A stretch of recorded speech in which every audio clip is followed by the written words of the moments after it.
Halo, assalamualaikum warahmatullahi wabarakatuh. Apa kabar teman-teman semua? Semoga diberikan kesehatan, diberikan waktu yang luang untuk selalu mempersiapkan diri menghadapi ujian pretest PPG 2022 nanti.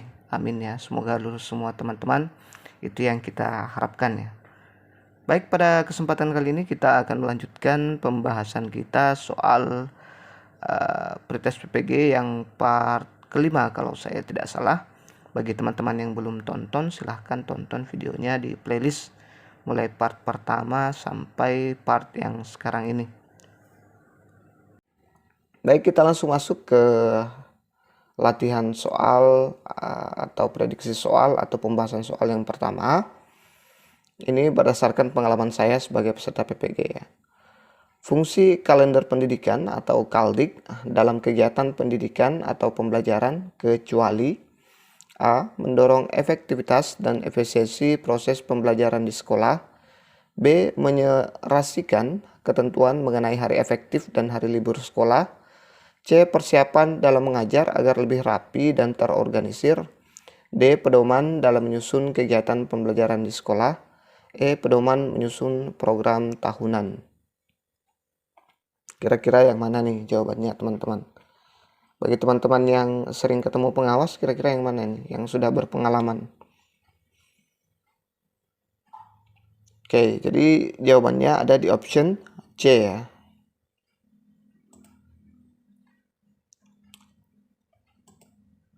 Ini option C. Persiapan dalam mengajar agar lebih rapi dan terorganisir.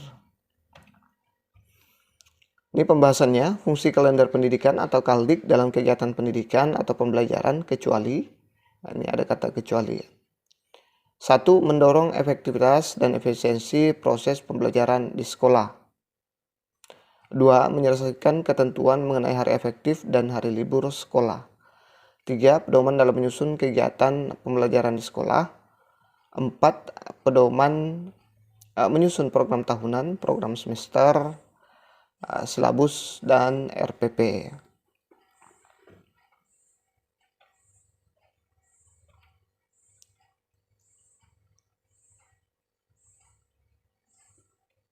Oke, kita lanjut ke soal berikutnya. Program pengayaan adalah pembelajaran yang diberikan kepada peserta didik yang telah mencapai dan atau melampaui KKM. Mereka adalah peserta didik yang lebih cepat daripada teman-teman sekelasnya dalam menguasai bahan pelajaran yang diberikan kepadanya, atau dapat dikatakan mereka adalah peserta didik yang dapat cepat dalam menyelesaikan tugas belajarnya, sehingga diperlukan treatment atau perlakuan tambahan yang dapat meningkatkan pengetahuan dan keterampilan. Bentuk-bentuk pelaksanaan program pengayaan diantaranya kecuali. Jadi hati-hati, ada kata kecuali. A. Menugaskan peserta didik membaca materi pokok dalam kompetensi dasar selanjutnya. B. Memfasilitasi peserta didik melakukan percobaan-percobaan soal latihan, menganalisa gambar, dan sebagainya. C. Membuat rangkuman materi kompetensi dasar yang sudah tuntas. D. Memberikan bahan bacaan untuk didiskusikan guna menambah wawasan para peserta didik. E. Membantu peserta didik lain atau teman yang belum mencapai standar ketuntasan belajar minimum.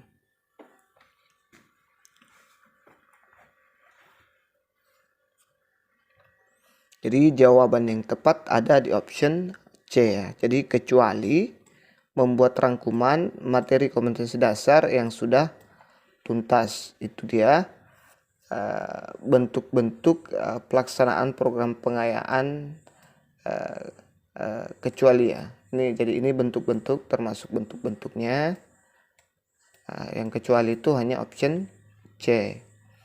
Kita lihat pembahasannya, membuat rangkuman tidak tepat digunakan sebagai pelaksanaan program pengayaan karena tidak menambah pengetahuan lebih lanjut bagi peserta didik ya.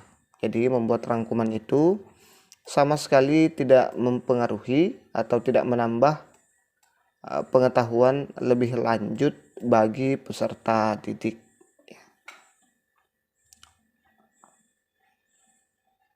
Kita lanjut ke soal berikutnya. Soal-soal HOTS merupakan asesmen yang berbasis situasi nyata dalam kehidupan sehari-hari, di mana peserta didik diharapkan dapat menerapkan konsep-konsep pembelajaran di kelas untuk menyelesaikan masalah. Permasalahan nyata dalam kehidupan atau kontekstual yang dihadapi oleh masyarakat dunia berhubungan dengan lingkungan hidup, kesehatan, kebumian, dan ruang angkasa, serta pemanfaatan ilmu pengetahuan dan teknologi dalam berbagai aspek kehidupan. Berikut ini yang termasuk karakteristik asesmen kontekstual, kecuali, ada lagi kata kecuali. A. Relating assessment berhubungan dengan langsung dengan konteks pengalaman kehidupan nyata. B. Experiencing ditekankan pada penggalian atau exploration, penemuan, discovery, dan penciptaan, creation. C. Applying menuntut kemampuan peserta didik dalam menerapkan ilmu pengetahuan yang diperoleh di dalam kelas untuk menyelesaikan masalah-masalah nyata. D. Communicating menuntut kemampuan peserta didik mampu mengomunikasikan kesimpulan model pada kesimpulan konteks masalah. E. Transferring menuntut kemampuan peserta didik memahami konsep-konsep pengetahuan.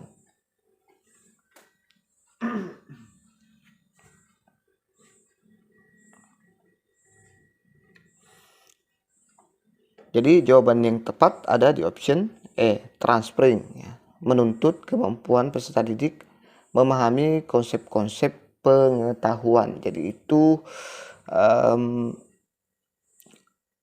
yang tidak termasuk, ya, yang tidak termasuk karakteristik asesmen kontekstual, ya. Dia tidak kontekstual, ya. Pengetahuan itu kan tidak kontekstual. Coba kita bahas, lihat pembahasannya. Pembahasan ada 5 karakteristik asesmen kontekstual yang disingkat REACT, ya. Biasa disingkat REACT biar mudah diingat dan dihafal. Yang pertama, relating assessment berhubungan langsung dengan konteks pengalaman kehidupan nyata, ya. Yang kedua, experiencing ditekankan kepada penggalian atau exploration, penemuan, discovery, dan penciptaan, creation.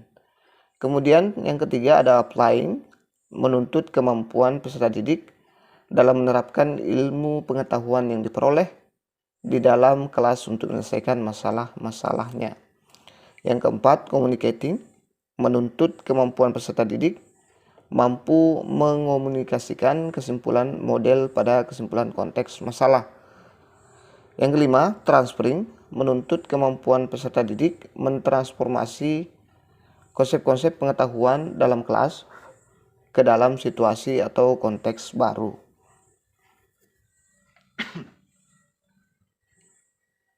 Jadi itu dia 5 yang termasuk karakteristik asesmen kontekstual. Jadi transferring tidak ada, ya. Kalau ingin mudah, ini saja yang diingat, REACT, ya. Ada 5, ya. Ada R, ada I, E, C, T, ya. React, relating, experiencing, applying, communicating, transferring.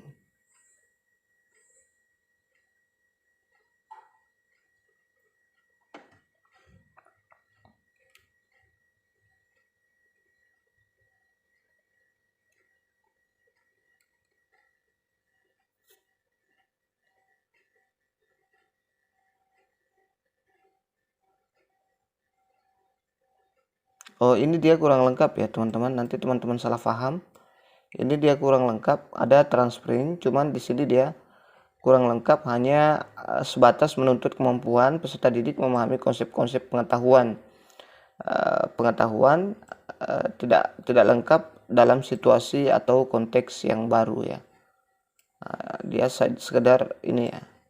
Jadi dia kurang lengkap di sini. Nanti teman-teman salah paham lagi, ya. Oke, semoga dipaham. Kita lanjut ke soal berikutnya. Pada pembelajaran tema Bumiku kelas 6 SD, mata pelajaran IPA tentang gerhana bulan, diperoleh hasil evaluasi pembelajaran dari 30 peserta didik, terdapat 10 anak yang tidak memenuhi batas ketuntasan minimal. Program remedial yang tepat dalam kasus tersebut adalah A. Memberikan bimbingan secara kelompok menggunakan lembar kerja peserta didik. B. Memberikan tugas latihan dengan memanfaatkan tutor sebaya. C. Memberikan tugas individu membuat gambar gerhana bulan disertai penjelasan. D. Memberikan pembelajaran ulang di kelas. E. Menjelaskan kepada peserta didik satu per satu.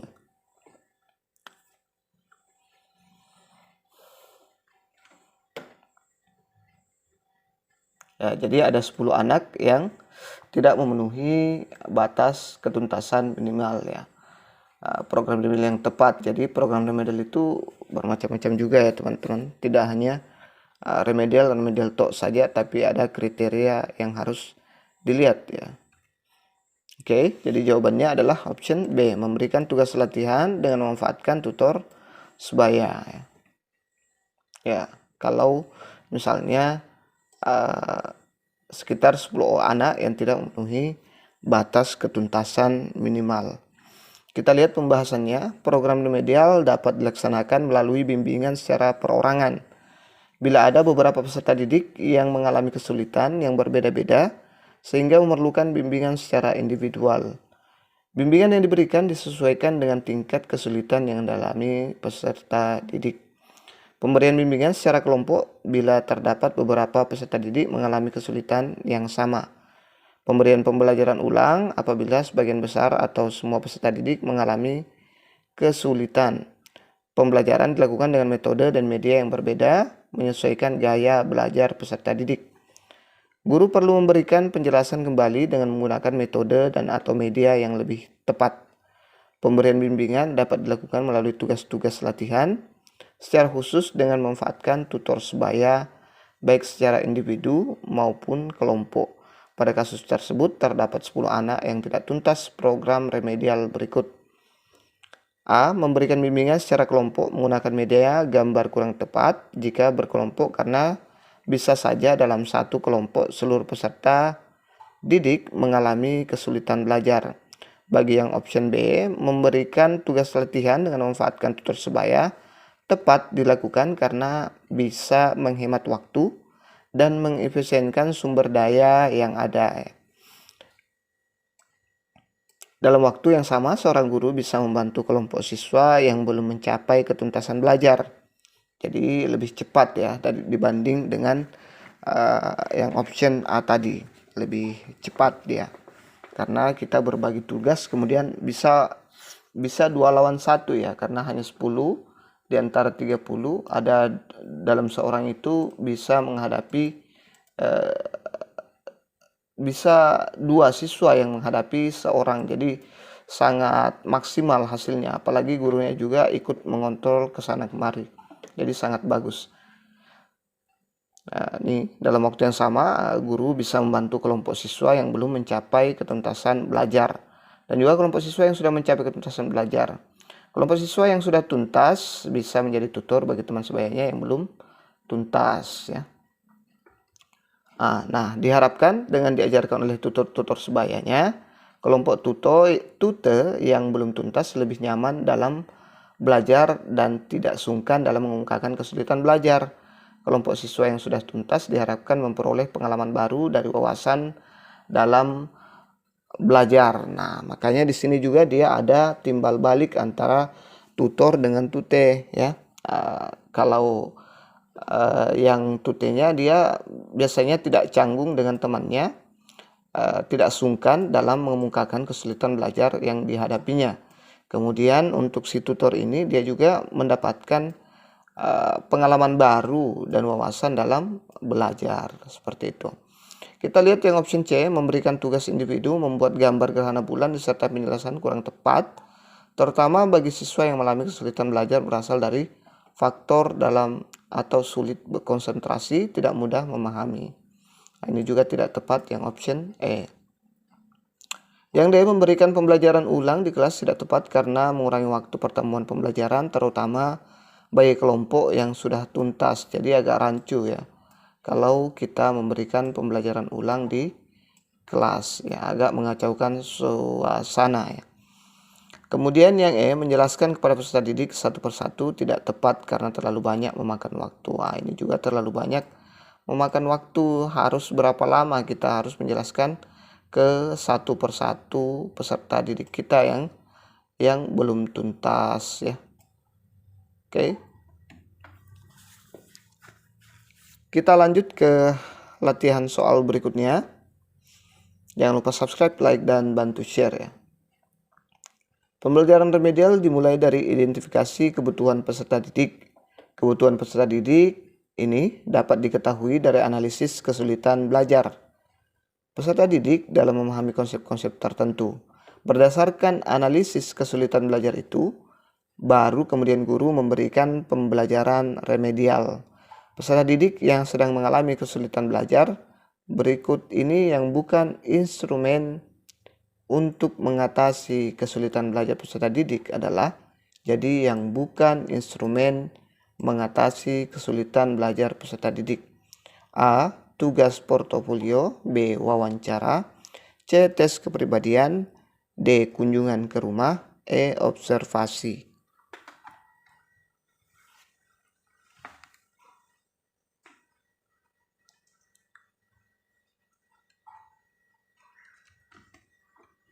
Jadi jawaban yang tepat adalah option A. Tugas portofolio ya, yang bukan instrumen untuk mengatasi kesulitan belajar peserta didik ya. Yang lain ini merupakan instrumen untuk mengatasi kesulitan belajar peserta didik kecuali ini ya. Kita lihat pembahasannya. Usaha yang dilakukan untuk penyembuhan kesulitan belajar dapat diidentifikasi dengan instrumen observasi, angket, wawancara, yaitu antara lain dengan mengamati hasil pekerjaan-pekerjaan peserta didik, tugas kelompok, buku rapor, kunjungan ke rumah, dapat pula dengan tes psikologi, tes intelijensi, tes bakat, dan tes kepribadian. Tugas portofolio tidak bisa digunakan sebagai instrumen untuk mengatasi kesulitan belajar peserta didik. Seperti itu ya. Jadi ada angket, ada observasi, ada wawancara. Jadi ini tidak bisa ya.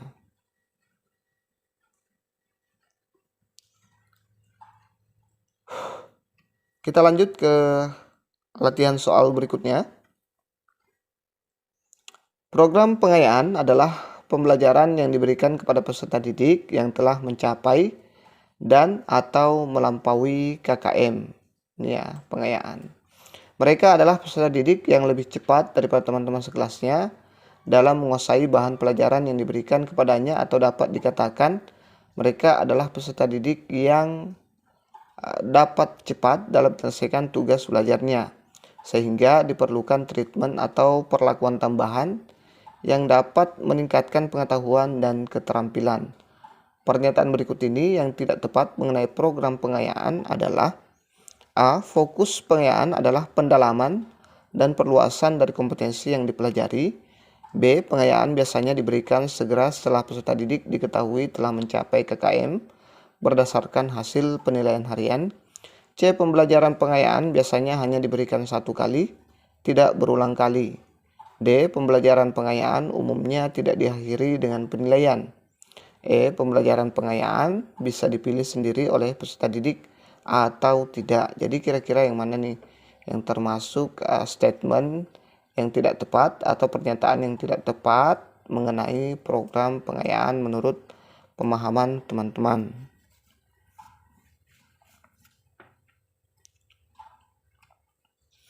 Oke, jadi jawaban yang tepat adalah option E.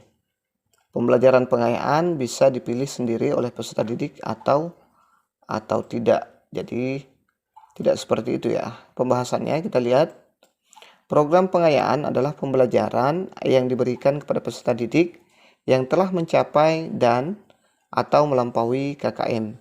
Mereka adalah peserta didik yang lebih cepat daripada teman-teman sekelasnya dalam menguasai bahan pelajaran yang diberikan kepadanya, atau dapat dikatakan mereka adalah peserta didik yang dapat cepat dalam menyelesaikan tugas belajarnya, sehingga diperlukan treatment atau perlakuan tambahan yang dapat meningkatkan pengetahuan dan keterampilan.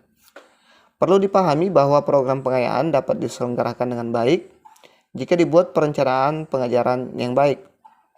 Pelaksanaan pengajaran dan evaluasi dilakukan dengan baik, dan tentunya mendapat dukungan dari semua pihak, antara lain kerjasama dari orang tua atau wali murid. Unsur-unsur lain yang terlibat dalam rancangan pengajaran pengayaan yang perlu ada dan harus diperhatikan adalah peserta didik, guru, media, metode, materi, serta waktu pelaksanaan. Semua itu perlu diperhatikan dengan tujuan pengajaran pengayaan dapat berjalan dengan baik dan lancar. Fokus pengayaan adalah pendalaman dan perluasan dari kompetensi yang dipelajari.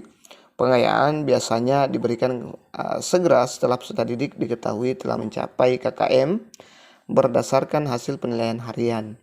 Pembelajaran pengayaan biasanya hanya diberikan satu kali, tidak berulang kali. Jadi perlu dicatat baik-baik bahwa pengayaan itu hanya diberikan satu kali, tidak berulang kali ya.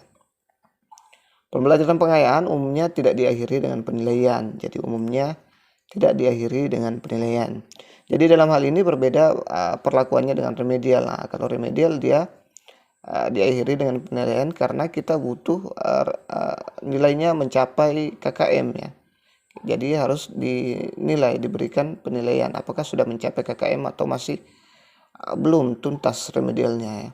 Penentu peserta didik bisa mendapat program pengayaan atau tidak adalah guru, bukan peserta didik itu sendiri. Jadi ini sangat keliru kalau bisa dipilih sendiri atau oleh peserta didik atau tidak ya. Jadi yang menentukan pengayaan itu adalah guru, bukan peserta didiknya. Oke, semoga dipaham. Itu saja dulu yang sempat saya share. Nanti kalau terlalu panjang teman-teman bisa bosan juga.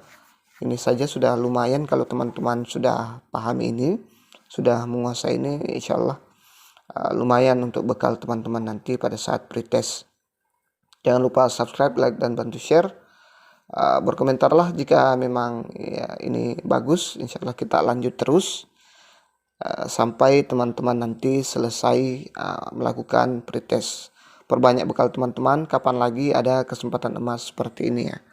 Oke, wassalamualaikum warahmatullahi wabarakatuh.